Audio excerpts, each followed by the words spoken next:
नागेशचं लग्न होऊन 4 महिने झाले होते. नागेशच्या घरची परिस्थिती हालाकीची होती, पण त्याच्या बायकोच्या घरी त्याच्या मानाने थोडं ठीक होतं. तसं त्यांचं लव्ह मॅरेज होतं. त्याच्या बायकोचे वडील लग्नाला तयार नव्हते, पण नागेशने आपल्या स्वभावाने त्यांचं मन जिंकून त्यांची परवानगी घेऊनच लग्न केलं होतं. त्याचं त्याच्या बायकोवर खूप जास्त प्रेम आणि विश्वास होता. तो तिचं सगळं काही ऐकत होता. जे ती बोलेल तेच होत होतं. तिला जे खायला आवडतं घरात तेच जेवण बनलं जात होतं. तिला कधी वाटलं की आपण बाहेर जेवायला जायचं तर तो लगेचच हो बोलायचा. नागेशचे वडील तो लहान असतानाच वारले होते. त्याच्या आईचं कशालाच विरोध नव्हता. ज्यामध्ये आपल्या मुलाचा आनंद आहे त्यातच तिला आनंद वाटत होता. त्याची बायकोही खूप खुश होती, कारण नागेश तिचे शक्य होईल तेवढे तिचे लाड पुरवत होता. तिला त्रास देणारं कोणीच नव्हतं.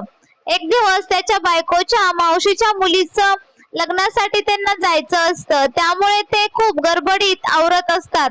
त्याची बायको तर खूपच खुश असते, कारण तिला आज तिच्या माहेरची सगळी लोक भेटणार होती. लग्नात त्याच्या बायकोला तिच्या आईने काही दागिने दिले होते. आवरताना तिने ते सगळे दागिने बेडवर काढून ठेवलेले असतात. तिचं आवरल्यावर जेव्हा ती दागिने घालण्यासाठी बघते तेव्हा तिचा एक सोन्याचा हार त्याच्यात नसतो. तेव्हा ती खूप आरडाओरड करते. तेव्हा तिची सासू आणि नागेश पळत येतात. ती सांगते की माझा हार चोरीला गेलाय. नागेश बोलतो, हे काय बोलतेस? कोण करेल घरात चोरी? इथेच बघ कुठेतरी असेल. ती बोलते, सगळीकडे पाहून झालाय, कुठेच नाही. नागेश आणि त्याची आई तरीही सगळीकडे शोधण्याचा प्रयत्न करतात. तेवढ्यात ती तिच्या सासू जवळ जाते आणि बोलते की बस करा तुमचं नाटक. मला तर वाटत आहे की तुम्हीच घेतलाय हार. आयुष्यात कधी पाहिला नसेल, बघितला आणि तुमचं मन डगमगलं. हे ऐकून तर आईच्या डोळ्यात पाणी येते. ती बोलते, नाही ग, मी आपल्याच घरात चोरी करेल का? नागेश सगळं गप्प बसून ऐकत असतो. त्याच्या बायकोला माहित असतं की तो काहीही बोलणार नाही. नागेश आईला बोलतो, आई तू बाहेर जा. आई बोलते, बाळा तुला विश्वास नाही का आपल्या आईवर? नागेश बोलतो, तू जा ग बाहेर आई.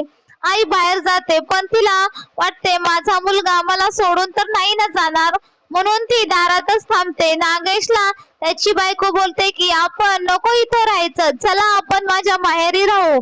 तेवढ्यात तो बोलतो, तुला जायचं असेल तर तू जा, मी माझ्या आईला सोडून कुठेही जाणार नाही. ती बोलते, काय? त्या चोर आईसाठी मला सोडून देणार?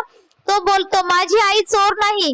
अगं, ज्या आईने स्वतः उपाशी राहून माझा सांभाळ केला, मला एकटीने लहानाचं मोठं केलं, माझ्या आनंदासाठी सर्व काही केलं, आज मी तिला सोडून देऊ? तू जा, तुला उशीर होत असेल. हे सगळं आई बाहेर उभी राहून ऐकत असते. मुलाचे शब्द ऐकून तिच्या डोळ्यात पाणी येतं. पण सून गेली तर आपल्या मुलाचा संसार तुटेल याचं तिला खूप वाईट वाटतं. नागेशचे बायकोला खूप राग येतो. ती रागात तिची जाण्यासाठी बॅग भरत असते, तेव्हा तिच्या एका साडीला हार अडकलेला तिला दिसतो. तिने बेडवर दागिने आणि साड्या एकत्रच ठेवलेले होते. हार पाहिल्यावर नागेश बोलतो, पाहिलंस, माझी आई चोर नाही ते. तू जा आता. तिला तिची चूक लक्षात येते. तिला खूप वाईट वाटतं की आपल्या सासूची काही चूक नसताना आपण त्यांना किती बोलतोय. ते तिला पाय धरून सासूची माफी मागते आणि वचन देते की यापुढे अशी चूक कधीही करणार नाही.